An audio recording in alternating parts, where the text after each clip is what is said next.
Okay, school board, go for it. Okay, good evening, everybody. Welcome to our spring school meeting. This is a work session this evening. We have a couple of regular topics, and then we have our budget workshop number 2, I believe it is.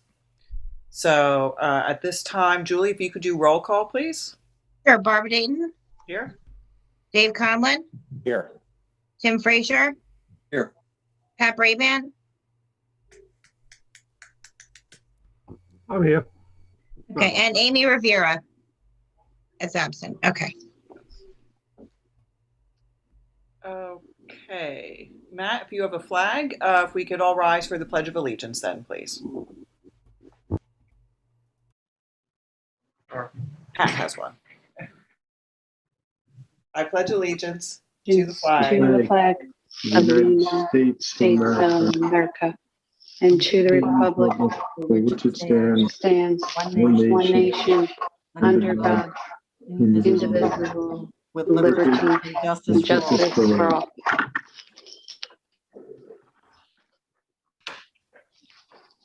Thank you very much. Hey, Barbara, may I have just a second, please? Yes. I'm testing the phone lines right now.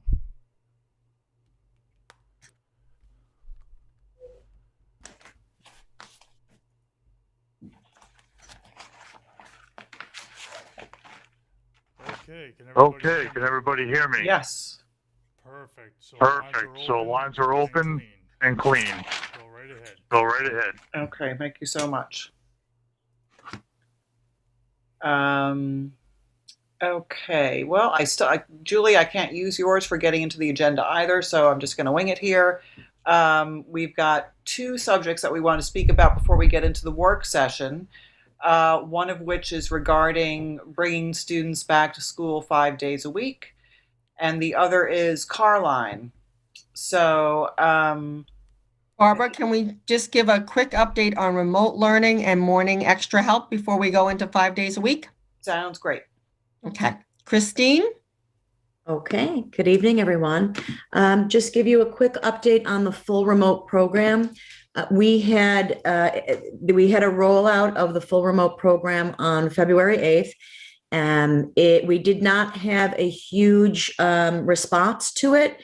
We have currently 7 students on full remote, in addition to the 7 students who are classified 504 that were full remote from the beginning of the year. So that was and most of them are at the junior high level, 7th and 8th grade. We do have a smattering of students at kindergarten, 2nd grade, 3rd grade, and 4th grade. And so far, so good. The remote program seems to be successful. The parents were very grateful for that opportunity if they were living with somebody who was immunocompromised, or the child themselves had some sort of a need to stay out of school from now until the end of the year. And we have some of our regular on-staff teachers teaching some subjects, and we also have 2 remote teachers that are specifically assigned to these remote duties. So, and one of those teachers just had a baby, Mrs. Hoffman. So congratulations to her. She had a baby today. So taking over for Mrs. Hoffman for full remote will be Travis Santiago and Veronica Mazzina. Moving on to early morning extra help. We had mostly a response at the junior high level. There seemed to be the deepest need there. We have currently 8 teachers working with groups of students. We could not commingle. So we have various groups of students every day of the week, Monday, Tuesday, Thursday, and Friday. And even sometimes on Wednesdays, they're working remotely. And these are mostly kids that were out for quarantine and then have to catch up, or just, children that are suffering from learning loss just due to COVID and being out last spring. So that has been beneficial to the kids. And we have approximately about 30 students that we're servicing, K through 8, mainly at the 6th, 7th, and 8th grade level. And we'd like to continue to offer this for another quarter and see how it goes, if the board is okay with that. it really provides the extra help that these students need. The teachers have reported that it's been very beneficial, even in just giving them self-confidence. If they're reviewing the material ahead of time, they're more inclined to participate, having reviewed before the class actually starts. So.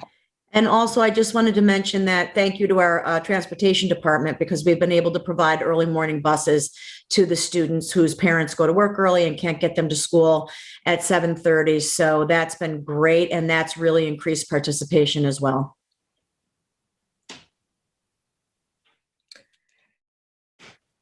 Great. Thank you very much, Christine. You're welcome. So is the board okay with us continuing extra help? I am. Yes. Okay. Great, thank you. Students returning to school 5 days a week. We're very excited to say that I think we're almost there. Christine, is Maria with us as well? I know Carrie's here.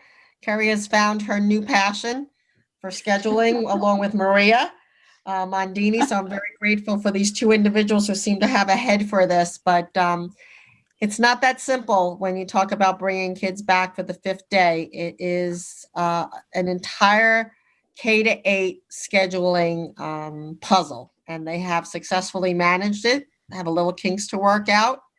And we are hopeful to bring back our students 5 days a week, March 8th. So that, not this Wednesday, but next Wednesday, that would be the first week that students are back in school for a full week. Christine, do you have anything to add to that? There were some things that we work out. Yes, thanks, Deb. We were hoping to go back to our original bell schedule from last year. That means arrival would be 8:20 and dismissal would be 3:11 p.m.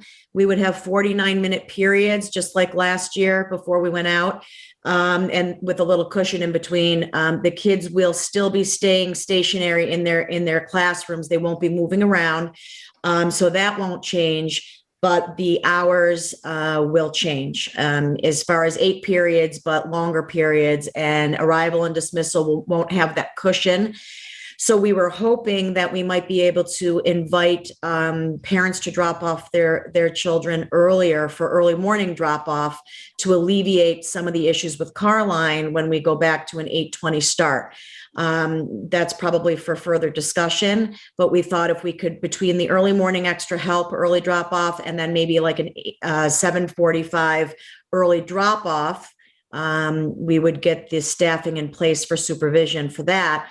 Then by the time 8:20 comes around or 8:10 comes around, we'll have, that many fewer cars in Carline. So that's what we're hoping to do. And we're very excited to bring the kids back where they're meant to be. That sounds great. Do you think you'll be able to get those Carline issues worked out by the 8th? Your questions for concerns for drop off?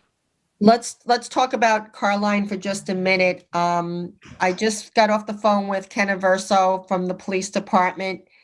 We just posted on our website today. We are looking for additional crossing guards. The town has been very supportive. They've been out by us, and they see what we're struggling with.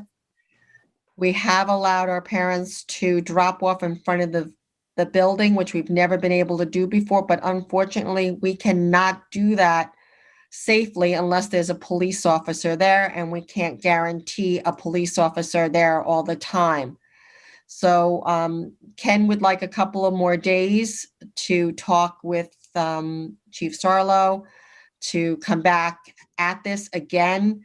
He's hoping that with the early drop-off, we have to limit it because we can't have too many children in the gym or in the courtyard or in the commons area. We have to kind of divide our children up and make sure we have enough supervision. But he's hoping to put some of those things in place first and then seeing what our Carline looks like and what else he can do. We've already investigated that our security guards cannot be in the street. They are not covered by our insurance. They are not covered by the town's insurance. For Wait, direct. Deb, can I interrupt you for a second? I'm sorry. LTV, if you could make sure the YouTube link is working. I'm getting a couple messages saying that people aren't seeing it. Yes, it's on my error. I'm redoing it right now. Okay, thank you. I'll let them know. Sorry, Deb, go ahead. Julie, were you able to get Amy in as well? Yeah, I'm working on that now. Yep. Thank you.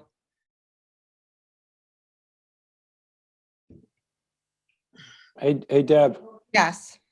when cars are in the morning for drop off or at the end of the day, parents that are dropping their kids off that are coming west on Old Stone Highway from like Barnes Landing from Amagansett. Yeah.